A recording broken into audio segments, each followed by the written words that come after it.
couple of new faces here. Welcome, welcome. So yeah, we're going to start.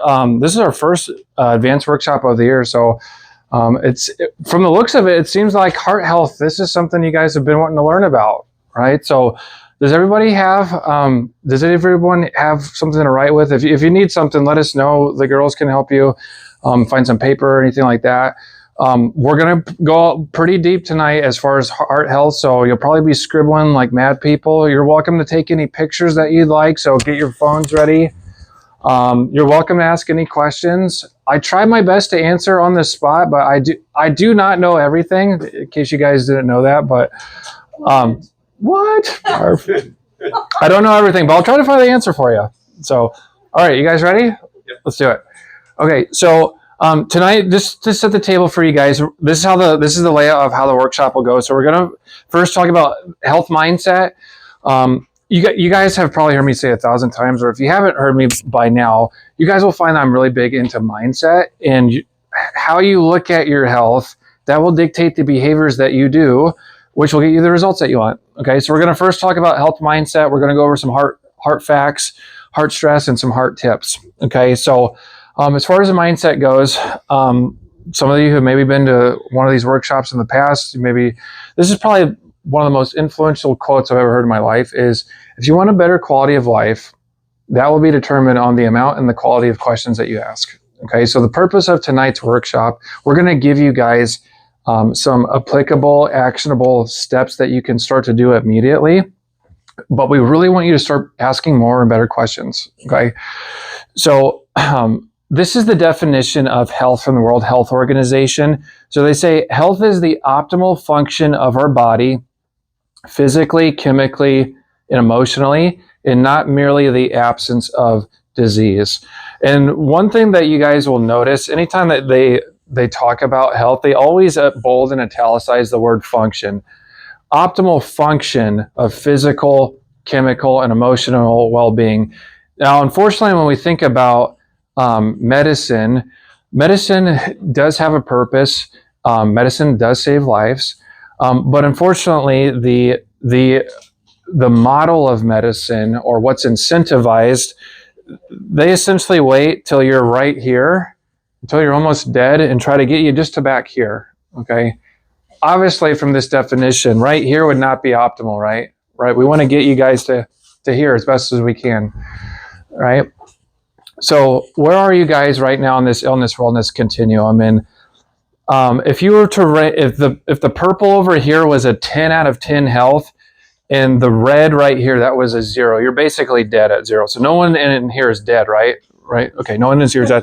Okay, so what number would you rank yourself on this sliding scale? And every health decision that we make, we're either going towards optimal health and wellness, or we're going towards sickness and premature disease. Okay, now the first step towards this is, again, the inability to recognize what are called signs. The difference between a sign and a symptom, as far as medical terminology goes, signs we cannot feel, symptoms we feel. Symptoms like neck pain or back pain or headaches or knee pain, those are called symptoms. But signs of, hey, maybe this is coming up in the future, would be posture, right? Inflammation scans. These are things that we can measure, but we can't necessarily feel. So we're going to be teaching you guys some signs that, hey, maybe you're not dead yet, but there are some risks that we're starting to see as far as signs that your heart is not as healthy as it should be.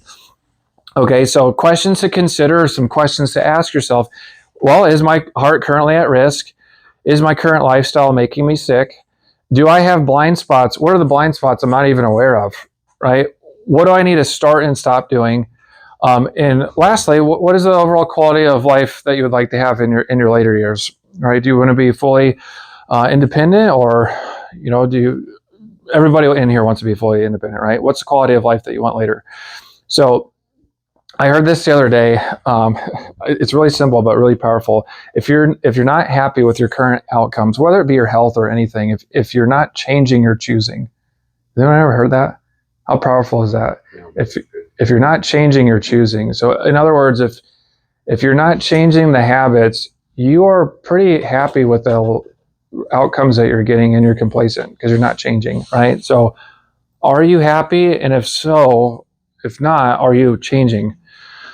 Right, so here are the signs. These are the warning signs that your heart may be at risk, okay? So I put above here, so having one or multiple of these signs is a warning that your heart is at risk, regardless of the absence of symptoms. Remember the World Health Organization? They said optimal function, regardless the absence of symptoms. So constant shortness of breath, pitting edema. So when pitting edema means swelling, but when you press on it, it kind of forms a pit and it doesn't rebound, essentially. It kind of just creates a little divot, right? Pitting edema, that means your heart's not pumping enough blood, right? Chronic fatigue, no matter how much sleep that you get, even if you get your 7, 8, 9 hours of sleep, you still wake up. That is a sign that your heart could be at risk. Persistent cough when laying down. Ascites, it's funny when I was looking up like how the best way to explain ascites. So this would what would be called skinny fat. Anyone heard of skinny fat? Okay, picture yourself at the beach and you see a 50-year-old male who has a skinny frame, but he has a beer belly, right? That's what we call skinny fat. That's ascites. What that is, that's fluid leaking from the liver. Okay, whenever you see someone like that, that's fluid coming from the liver. Then we have overweight, and then obese. And just to help you guys, obese would be fat, not skinny fat. I thought that's kind of a joke, but you guys understand, right?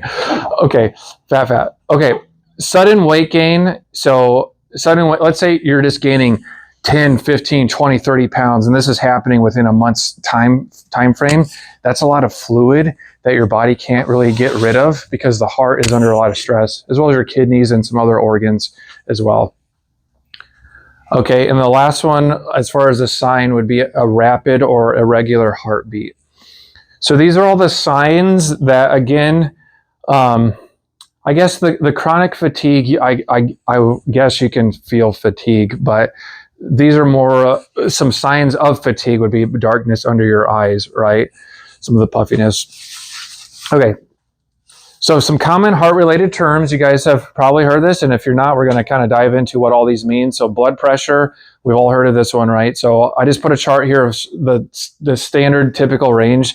So they say the standard, hey, you want to have 120 over 80 as far as your blood pressure goes.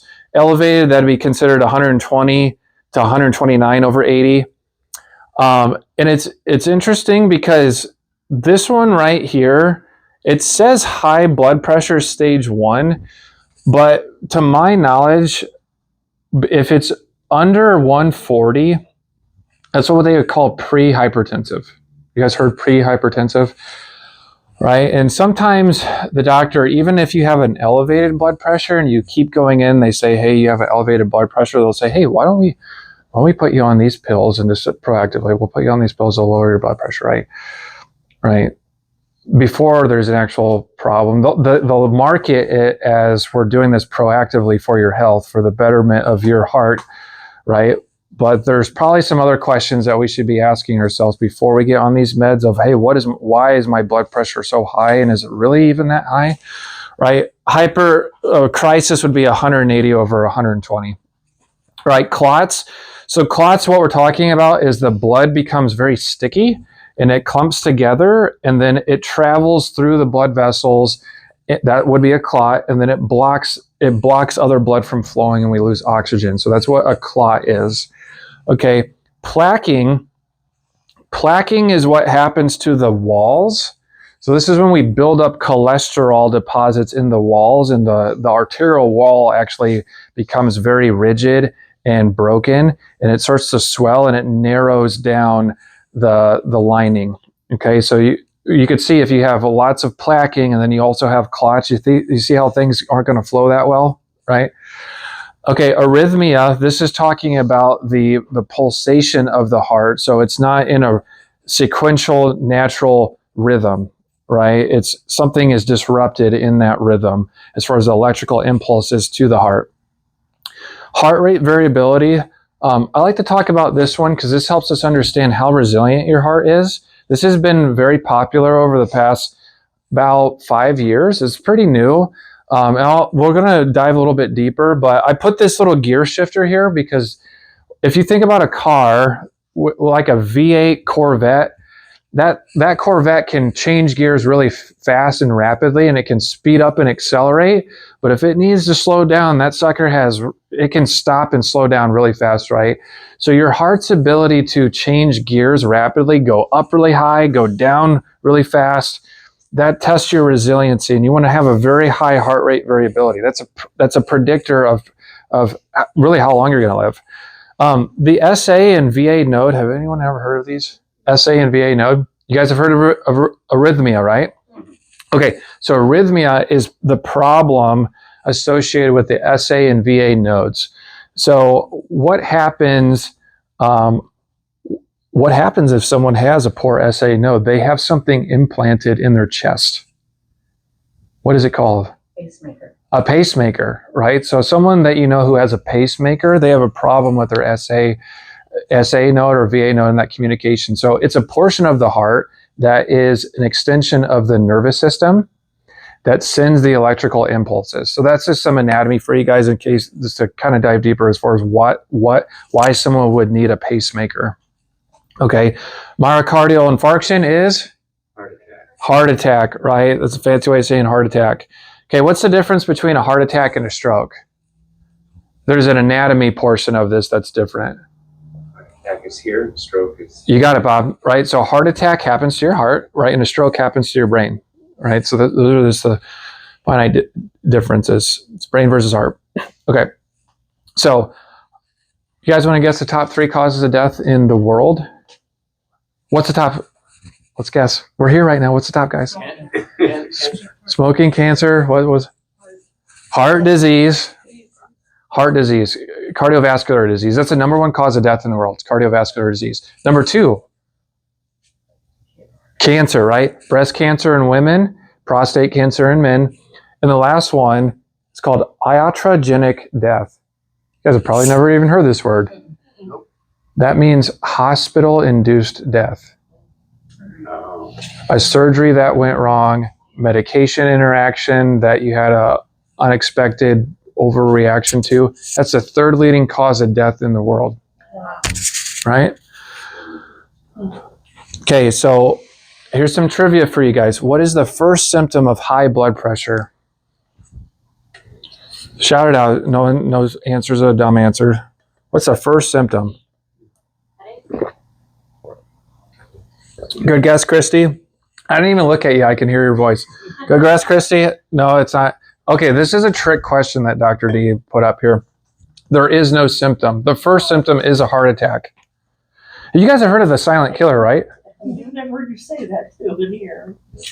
Right? Silent killer. So heart disease, having high blood pressure, the first symptom is actually a heart attack. That's why it's called the silent killer.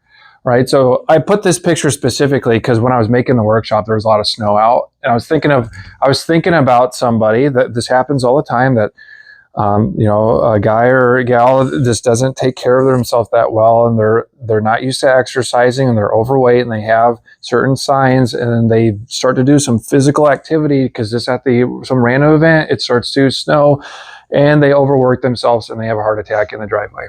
Right. First symptom of high blood pressure is a heart attack. Okay, so when we think about any type of disease, it's the culmination of either something being too much or something being too little. Just like Goldilocks and the 3 bears. That old story, there's a lot of truth behind that story, right? Something is either too toxic or too deficient in our lifestyle. And how we break those types of stresses up, we categorize it into thoughts, traumas, and toxins. So if you guys just can remember these 3 things, if you have something going on in your life, think about, okay, is it mental stress I'm dealing with? Is it a physical stress? Am I doing something too much, or am I not doing enough of XYZ? I'll give you guys a hint. Not exercising is a physical stress to the human body. Our bodies are designed to move, right? And lastly, toxins. This is a huge category. This could be maybe all the medications that you're on, unfortunately. Some of them are having they're interacting with each other. Maybe it's poor food supply that we don't understand necessarily what we're putting in our body over years, or certain chemicals that we're consuming or inhaling, right? So these types of stresses, they add up over time, gradually over days, over weeks, over months, over years, and then finally we have breakdowns. So tonight we're going to focus on what are these in relation to the heart, and what do we need to start focusing on. Okay, so let's talk about thoughts first. Okay, so real or imagined stress increases the blood pressure. Long-term cortisol and adrenaline levels activate what are called clotting factors. So cortisol and adrenaline are hormones that our body produces, and when they're elevated for a long period of time, they create what are called clotting factors that make your blood stickier, right? So if you have a lot of mental stress, your heart is at risk, right? Anyone ever heard of broken heart syndrome? Broken heart syndrome. So this is usually associated with the immense amount of stress of losing a loved one, okay, or maybe a pet, or aside from just losing a loved one, if you go through a very stressful situation. There was a study done that examined 2,000 people over the course of 15 years. That's a very long study. It's a pretty good patient population. The risk of heart attack goes up 6 times within the first week of losing a loved one. Right. This is why we see so many people that as they age, they've had a great, awesome, long-lasting marriage, that it's very common for the other person to go shortly after, within the first year after the first person passes away. Right. These stressful events are also associated with developing autoimmune disease soon after that event. Okay. So as far as some questions that we need to start asking yourself, if you have been having a lot of mental stress, hey, could exercise, could that be a route that some people, I know it sounds crazy, but this is how they de-stress, is through exercise. Woodworking, painting, yard work, hobbies, connect with some of the friends that you haven't connected with in a while. I put here, ditch the leeches. What I mean by that are the people that kind of bring you down. I got to talk with a patient the other day about this, and she says, I'm an old lady, Dr. D. That's what I see all around me, is all my friends, they're just getting sick. I said, patient, you need to stop hanging out with all these old, decrepit people. And she said, That was me. She said, quit hanging around people's problems. that was Cindy. I didn't want to spoil it though, but I think about that every day. yeah. And when you ditch the leeches, you hang around people that fill your cup up, right? I have more younger friends left. Right. Maybe with your spouse. So it's mandatory date nights. When was the last time you guys had, some stop to just reflect and connect with each other? Also social isolation. There was a study done by AARP. I talked with everybody about this study, and usually the younger people have no idea what's AARP.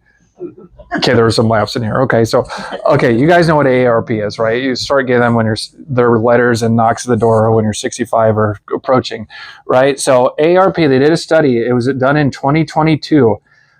They looked at what are the effects of social isolation. And they found that when you socially isolate yourself, it has this similar effects on your heart and your brain, the equivalent of smoking 15 cigarettes a day. 15 cigarettes a day. Think about this for a second. Not to get political, but what did our government tell people 65 and over to do during those times?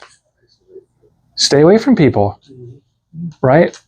That doesn't seem like a good recommendation for overall health. How does that work for introverts? How does it work for introverts? Okay, so Barb, that may be true for you as far as an introvert, but you do have a spunky personality, and I know that you do have friends because they referred you here. Yeah, right. But not to be like the party goer all around a whole bunch of people, but just have some connection with somebody, right?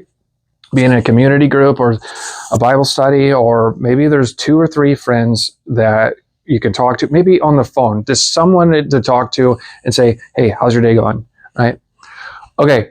So we're going to do a little breath work to help you guys' thoughts. So when you guys are feeling really stressed, this is a type of breathing technique that I could get into all the science of what this does for your carbon dioxide and oxygen reserves, but just trust me, this will help you relax. So I'm gonna have everybody in here. We're gonna try to breathe through our nose for a second. Okay, we're gonna breathe in as much oxygen as we can through our nose. So you guys are going to breathe about halfway, fill your lung capacity about halfway as much as you can through your nose. Try to breathe in right now. So breathe all the way in, then pause, and then take another breath in without breathing out. Breathe all the way in, as much oxygen as you possibly can. Now hold it. Breathe all the way out as far as you can, out your mouth. Okay, let's do it again. Breathe in halfway. Hold it. Breathe in all the way, as much oxygen as you can possibly fill into your lungs. Okay, breathe all the way out. Okay, so this is a breathing technique that you guys can do. You can do this endless amounts of times to help. What happens is when you breathe out all the way, you're emitting carbon dioxide. And when you breathe out or breathe back in, your body can better absorb oxygen.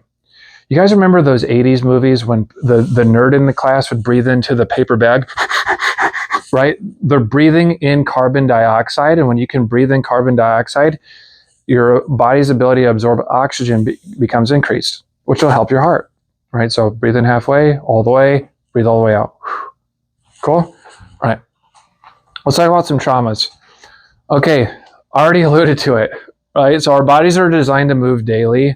The sedentary lifestyle is a trauma to the human body, especially the heart. Okay, so we have a little study for you guys. Shout out, which patient is more likely to survive and have less complications? There's two options, so you got a 50-50 shot. Okay, patient number one his name is John. John is a 40-year-old accountant, used to be a great athlete in his early 20s. He's 20 pounds overweight, does not exercise anymore. His diet is sporadic, moderate stress, recently had a heart attack while pushing snow. Okay, that's John. Okay, the second patient, his name is Jim. Jim is a 72-year-old retiree, is overweight by about 15 pounds, does about 2 hours of walking a week for the past 7 years, moderate levels of stress, diet is sporadic, had a heart attack while walking to get his mail. Okay, raise your guys' hands, how many say John is less likely to have problems? Got Sydney, anyone else? Raise your hand high. Let's go on. Okay, we got 3 people. John, less problems. Okay, patient number 2. Okay, not everyone raised their hands. Okay, some people are like, are they both the same? Okay, the answer is patient number 2. Okay, now let's explain why patient number 2. Why do you guys think patient number 2 would have less problems with the heart attack? He's got more going for him since he is exercising. He's exercising, yes, that is correct. The big key, guys, is he exercises. I'll explain here in a second. And actually, the second reason is because he's older. Really? You guys are, yes, Sydney. Give it to the 40-year-old because he was younger. I purposely did that. That's true. I purposely did that. True story. Yeah, and I'll explain why here in a second. So the reason being is the term or the understanding is called collateral circulation. Okay, so think of a tree. Tree is growing. As a tree gets older, the roots get stronger, right? So as we age, we have more opportunity for what's called collateral circulation. So that means that if you have an artery that fills up with a bunch of plaquing, you have these other branches, these other roots that form on the outside that help pass the blood through. So believe it or not, just being old, you have an advantage. Yay. Right? Now, but the key with all of that is just because you're old doesn't mean that you're sick. Just because you're old doesn't mean that you're healthy.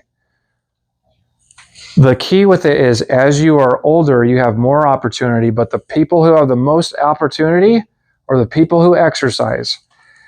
The people who exercise and get that additional oxygen, they build more collateral circulation. Everybody with me? Right? Okay, you guys just learned something that I guarantee you like 9 out of 10 people would not know, right? Okay. So as far as what type of exercise do you recommend, Dr. D? I'm so thankful you guys asked. Okay, There's 5 different types of zones when it comes to exercise as far as how much you stress your heart out. And guess what? The lowest intensity of exercise is the best form for not only oxygen, but weight loss. Zone 1 and Zone 2 cardio. So this would be low to moderately low intense exercise that you do 3 to 5 times a week for 35 to 45 minutes. So if you want to know, so Zone 5 exercise, this would be like jumping jacks and burpees and throwing weights over your head, right? No one's probably trying to do that right now. But Zone 1, if you want to know if you're still in Zone 1, if you're not working too hard, you should be able to have a full conversation with somebody walking right next to you, right? If you can't have a full conversation, you're probably actually working a little bit too hard, right? So 3 to 5 times a week, 35, 40 minutes. Is rebounding okay? What's that? Rebounding? Like a trampoline? Like a little trampoline. So if you can still have a conversation and a little bit jumping, that might get you into a little bit 2 to 3 as far as the rebounding if you're really pushing it. But as long as you can have a conversation with somebody, that's fine. Okay, let's talk about toxins. Okay, so the first step. I've been on a journey the past 3 years of trying to understand toxins, and I just find it interesting. But through the workshops that we do, I've gained a sense that a lot of our patients find this topic really interesting. Is we have to first stop believing the food labels. We have to, everything on the front of the food label, this in your mind, you don't have to say it out loud. Just say, yeah, that's BS. I'm going to read the back of it. Just say it's baloney. I'm going to do the back. Okay, this is an example. This is corn oil that says heart healthy on it and says cholesterol free. Okay, corn oil is so toxic to the heart that they know that it's toxic. That's why they put these sales gimmicks on the front, so you just mindlessly buy it, right? Cheerios, remember, heart healthy. Heart healthy. You guys have probably seen these commercials for years, right? If you read the back and you think about the modified food starch that's in these, as well as the gluten and also what you're adding to it, some people like to put sugar in with it because, hey, everything tastes good with sugar, right? These are not heart healthy foods. Okay, so and just so you guys know, in April, we're going to be doing an advanced class on nutrition label understanding. It's called Food Label Madness. We're actually going to go deep into what these food labels mean, but stay with me here. So a heart healthy diet, you want to have a diet that's very high in protein, okay? Low processed carbohydrates. Okay, so limit the bread. You guys have known this for years now. We want to limit the bread. Remember the food pyramid? You just turn that pyramid upside down. That's the correct way that you read the food pyramid. They were just wrong for teaching that for 50 years, right? Okay, zero refined sugar or sugar alternatives. Okay, high fructose corn syrup. Maltodextrin is a common starch that's a preservative in a lot of foods.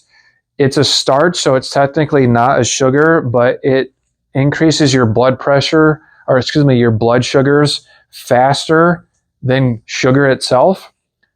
I know it's a hard word to remember, but please, if you're trying to really better your heart, write that down. And when you read the food label, if it has maltodextrin in it, put it back on the shelf. Okay. Cane sugar is okay. I put that on there because, hey, we want to live a little bit, but cane sugar is okay. Honey and agave, those would be really good. You see that on a food label, honey or agave. Okay. Moderate amount of good fats. Okay.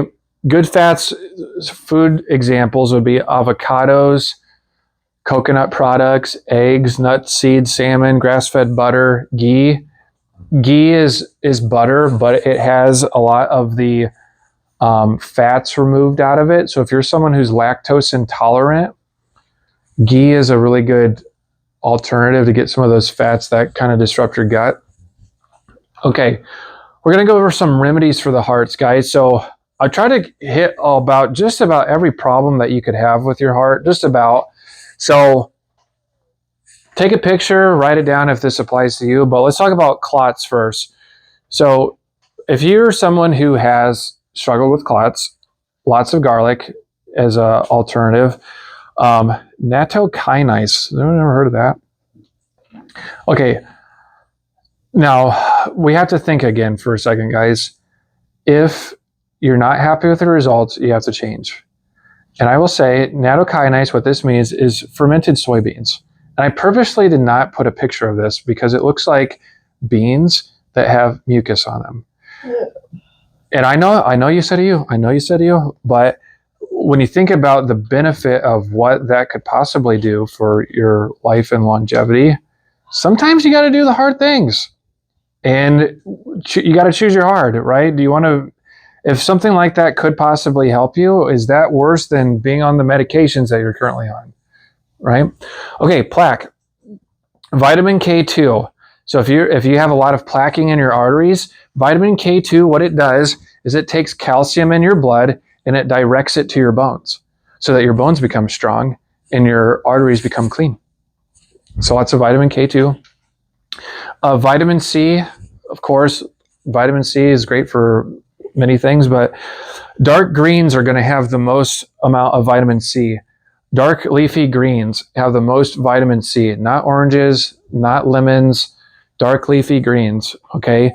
Now, I put a supplement on here, a specific supplement for you guys if you want to buy vitamin C, but the food form is always going to be the best. Food always outweighs supplements. We supplement when we don't get enough of this type of food. We want to try to achieve to eat the food. Okay, but this supplement is called, the brand is called Pure Synergy, Pure Radiance. And the reason I like this, it has USDA organic food label, non-GMO, and it specifically does not get vitamin C from what's called ascorbic acid. That's in 95% of the vitamin C supplements that you see on the shelves. Is ascorbic acid, is a synthetic form of vitamin C that our bodies do not absorb. So this has camu camu berry extract in it. It comes from a berry. It's directly pulled out of it. It's a really good source of vitamin C. Okay, so clots and plaque. Okay, high cholesterol. Now this is one that I want to kind of debunk a few things because cholesterol is one of the very misunderstood things. Okay, you probably all can't see this, but I'll explain here in a second. So did you guys know that our like 90+% of our hormones are made from cholesterol? I'm going to repeat that again. 90+% of our hormones are made out of cholesterol. Okay, so is our body smart or stupid? Smart. Everybody's been to our regular baseline workshop, right? Smart.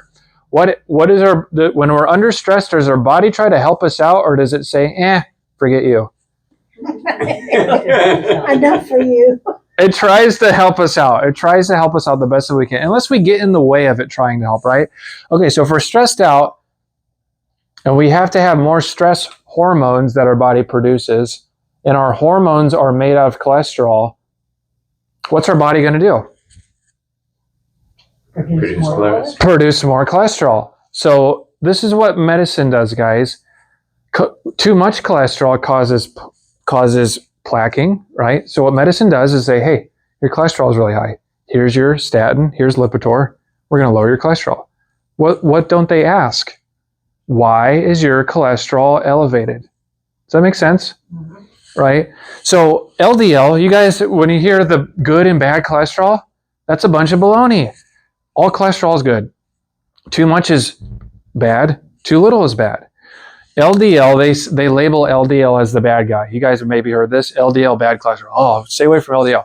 Right? What LDL's job is to do? LDL's job is to bring cholesterol into cells that are dying. Okay, so when they see high levels of LDL, that means that they're seeing a lot of cell death. Right? So LDL is not bad in and of itself. Just to kind of debunk these things that you guys may have thought in the past. So if you struggle with high cholesterol, here's a couple of supplements to help you with this. Okay, obviously exercise is always good because you're going to help your body, but I specifically put on here what's called TUDCA. Now, this only is going to work if you have a gallbladder. Who in here still has their gallbladder?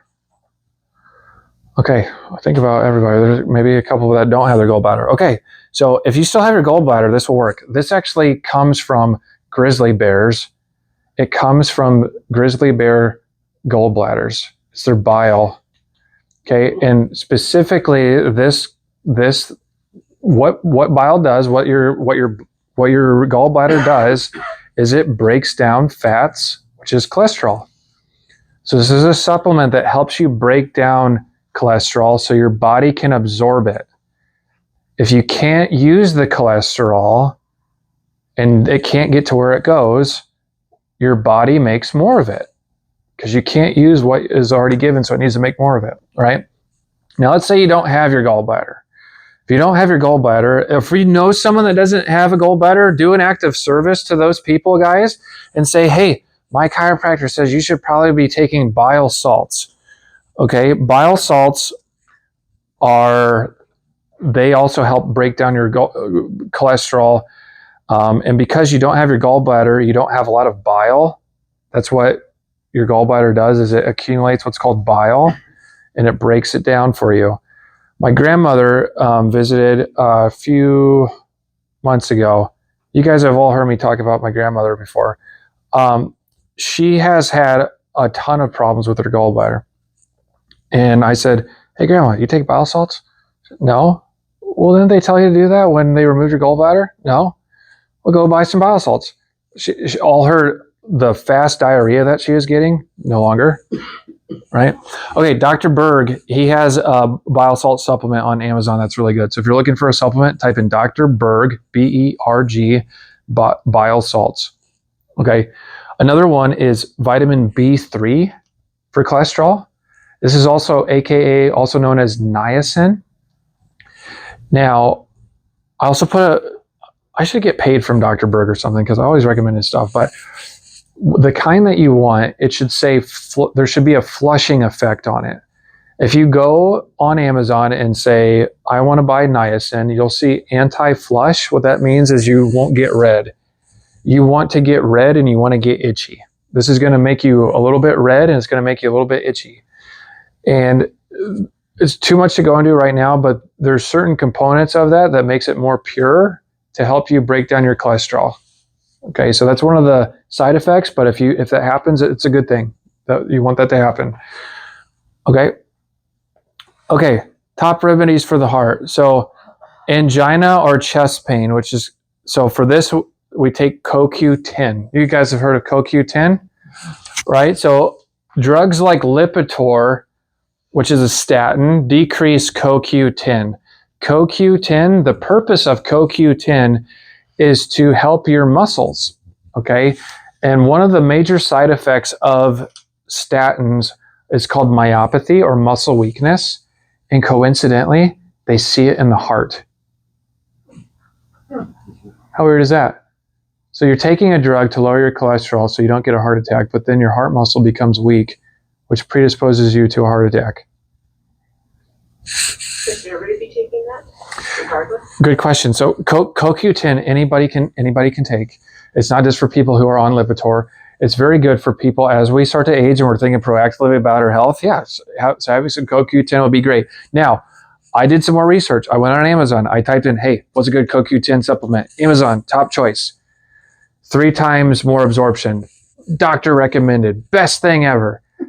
Flip it around. It has beautiful labeling. I flip it around and I read the ingredients, and it has soy and sunflower seed oil in it, which are bad for your heart, right? So this one I specifically put up here because this one, the ingredients are clean. So this is from a company called Thorne. They also have one that has omega-3 fats in it, which is really good. Okay. So if you're looking, but again, guys, that's a supplement. The food is always better than the supplement. Okay. So I like these types of things. I'm kind of weird. I eat anything, but these are naturally found in organ meats, sardines, and salmon. You're going to better absorb CoQ10 if you eat those on a regular basis. Okay. At the end, common side effect of statins, again, is myopathy, which would be muscle weakness. Okay, let's go into more. So in an enlarged heart, coincidentally, you can have an enlarged heart from too much exercise. We often see this in long distance runners, right? So for an enlarged heart, we need to increase B12, and we need to decrease iron. So some B12 enriched foods, kidneys, liver, octopus, oyster, mussels, caviar, venison, tuna, mackerel, crab, salmon, and sardines. A lot of seafood and organ meats. Those have a lot of B12 in them. High blood pressure. This is another one. So, how many of you have grown up thinking that salt is bad? Salt bad, bad, right? And usually they say sodium. They like interchange those two words, sodium and salt. That's not the same thing. Sodium is a component of salt. We need to have good sodium in our bodies. And unfortunately, a lot of the refined table salt that we consume is not a good pure type of salt. Okay, so if you have high blood pressure, you want to have good quality salt that also has more potassium in it and magnesium. Potassium and magnesium are electrolytes that help balance out the negative effects of having too much sodium. And the reason why most of you have probably heard about salt being so bad is because we're Americans and our American diet is so full of sodium, right? So we also want to increase, like I said, increase potassium and vitamin D. Vitamin D and potassium have a diuretic effect. That means if you have swelling in your legs or feet, more vitamin D, more potassium can help reduce some of that swelling. So at baseline, you guys have probably heard that I recommend to a patient to take vitamin D. If you're not in the sunlight, this is one of the very few supplements that I say that everybody should take, regardless of your diet. At baseline, you should be taking about 10,000 IUs of vitamin D per day. If you have heart problems, digestive problems, or on chronic medications, you should probably be taking 20 to 30,000 IUs of vitamin D a day. Okay, you're not going to overdose. I promise you're not going to overdose. If you were to sit in the sunlight on the beach for about an hour or two, you'd probably get 20 to 30,000 IUs of vitamin D if you're just out in the sun, right? So if you are someone who has chronic disease, you want to be taking far more vitamin D than what you think is possible, as well as increasing the potassium. Okay, high pulse rate. So if you have a high pulse rate, you're most likely also going to have high blood pressure. So again, we need to increase the potassium as well as vitamin K. Once again, eat your vegetables. Dark leafy greens have the most potassium and vitamin K. Spinach, kale, broccoli, lettuce, asparagus. This is that nattokinase again, that mucusy soybeans I was talking about. The Japanese people, they love it, apparently. Celery, prunes, cauliflower, avocado, cucumber, grapes. Lots of potassium and vitamin K.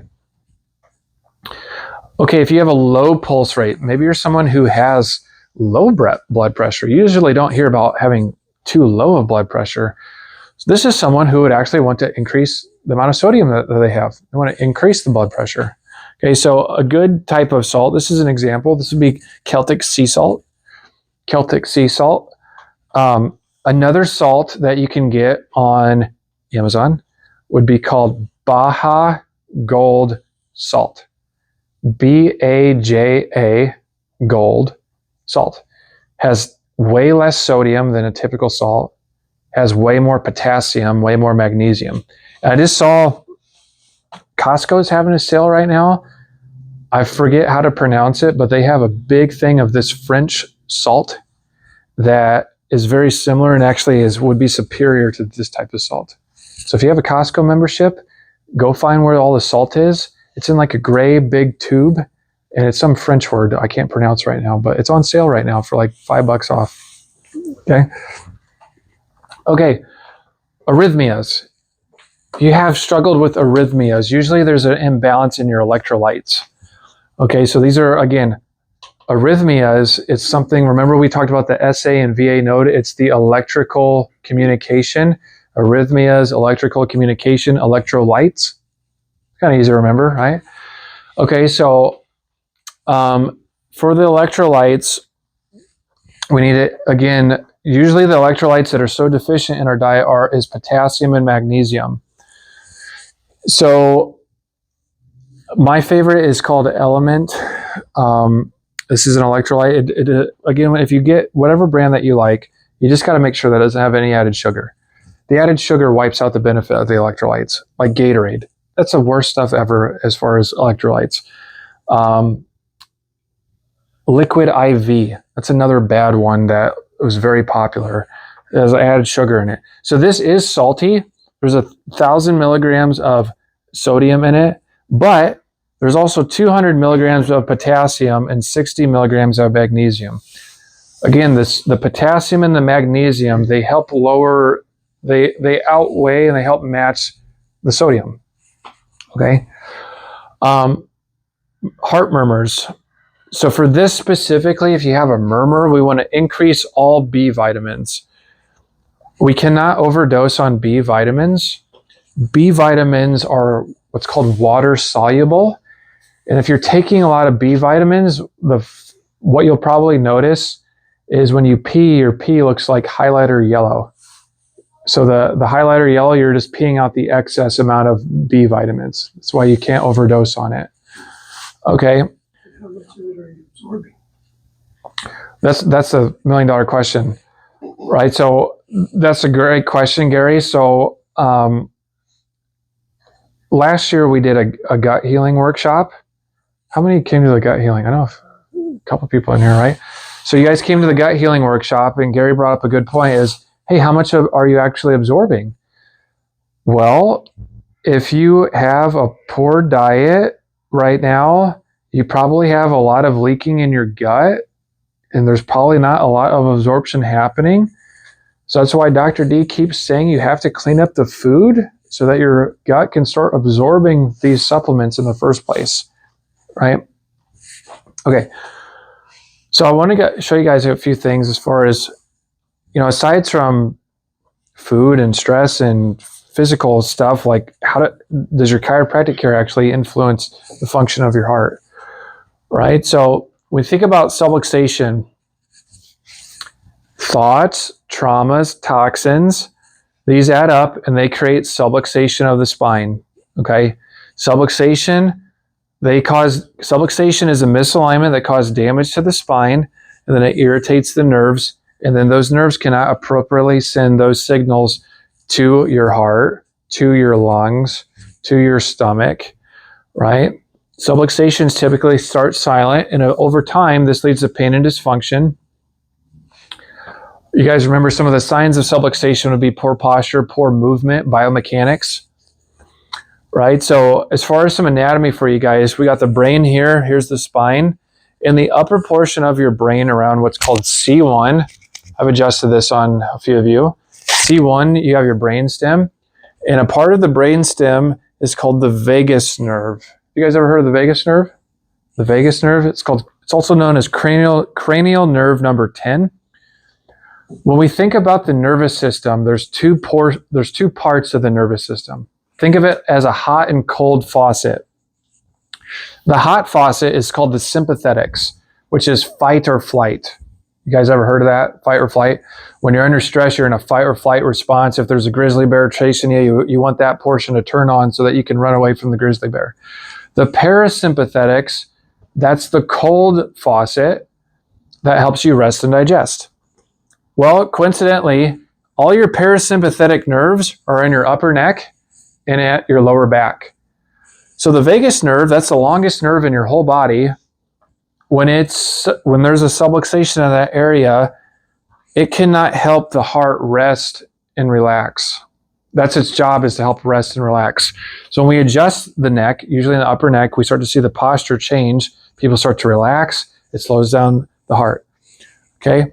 So our posture, some of you guys, we've done this in some of our initial workshop, but when we're in this forward slouch position, it's estimated that this slouch posture reduces diaphragmatic movement, leading to shallow breathing.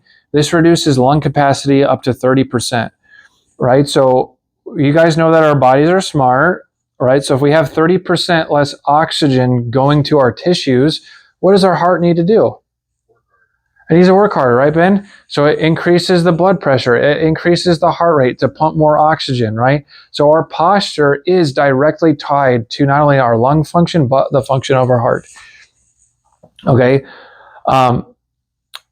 So over here on the left, this right here, this would be the patient's jaw. There's the base of the skull. This is looking at someone's neck from the side. That's a normal arc, right? We all have talked about this.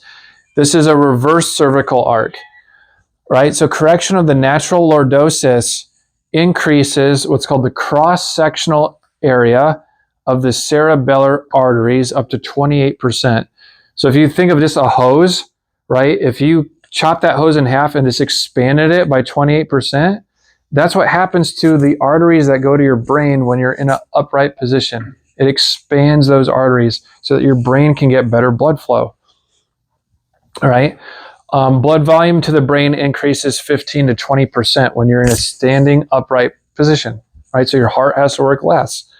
Better posture leads to more blood flow, less stress on the heart. Okay. Lastly, I want to go over heart rate variability. So we talked about this earlier. This is your heart's ability to change gears rapidly, right? So this helps us understand the overall gauge of heart resiliency. A higher heart rate variability means that your nervous system is capable of switching between activation and being rested. Okay, you want a very high heart rate variability. Again, it's the ability to adapt to stress. Chiropractic adjustments have shown an increase of 50 to 300% increase in your heart rate variability. So a couple months ago, we gave away one of these cool little rings. So I wear this ring, and you guys can get either rings or watches that you can wear that track your heart rate variability. And it's pretty cool. I have a patient, he's at 25 years old. His name's Kanan. He's had a lot of stress recently, and he wears one of these watches, and he's been a patient for a month. Started tracking his heart rate variability, and we've seen so far about a 50% improvement in his heart rate variability at 25 years old. So if you're trying to eat all the vegetables, if you're trying to start exercising, and you're the type of person that wants to see, like, okay, are things getting better? Purchase something like that. You can track it, and over time you can see your results get better. Cool. All right. Thank you guys for coming to the workshop tonight. I want to thank you guys. Some of you have sent us some great referrals over the past month, so I wanted to thank you for that. This is our opportunity for next month. We're going to be doing, you guys are going to see all the decorations change. It's going to be all about leprechauns and gold and all the things in here. So our patient opportunity for any people that you guys are talking to is $75 for next month. Our next workshop is going to be on food label madness. This one really fills up. We go deep into all the myths and lies that we see on food labels. So that the next one will be in April. I know that we went through a lot of stuff tonight, and I tried to make it as simple and explain it as easy as possible. Is there any questions, any food for thought that you guys have when it comes to the heart, cholesterol, certain medications, anything at all? I do want to remind you guys, if you ever have questions or some that I need to dive in deeper with you, you can always schedule a consultation and we can go deep into some of this stuff. I've had patients come in recently, and they've brought in their whole bag of supplements and say, Dr. D, what do you think about this? What am I taking? What I need to get rid of? Hey, my doctor showed me this blood panel. What's going on? They didn't explain it to me. If you want to schedule time like that, we can do that. I don't know everything, but I can at least try to find the answer for you. Okay. What about triglycerides? Them being, high, some people have that. Yes, Leona. So triglycerides, that would also be, that is another word for fat. That's a type of fat. And when they talk about triglycerides, what they're referring to is your cholesterol. What do you got, Gary? Chart. Yeah, we'll go over that. Schedule a consultation, Gary. All right. Any questions, guys? Perfect. You guys have been great. Thank you for coming tonight, and I hope you guys have a great weekend. Thank you. Thank you, guys.